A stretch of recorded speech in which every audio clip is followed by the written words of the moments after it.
You might be wondering what you're looking at right now. It might look like a diorama of sorts of a island in the middle of an ocean with some pretty ominous looking clouds above it, maybe about to strike some lightning there. But what if I told you that this was actually a photograph of a seagull carrying a crab? Would you believe that? Well, let me take a look and zoom out here and I'll show you. This is my original image right here.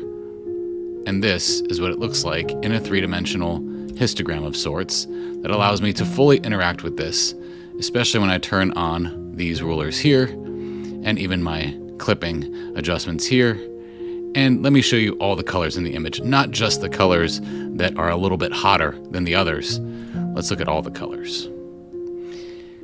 What if we had a way that we could interact with those colors to see which colors were the strongest, which colors were not, by moving this slide up and down to see where my most vivid colors are into my most saturated and pure colors, to tell me exactly where the colors are that are stronger than the others with a fully interactable map.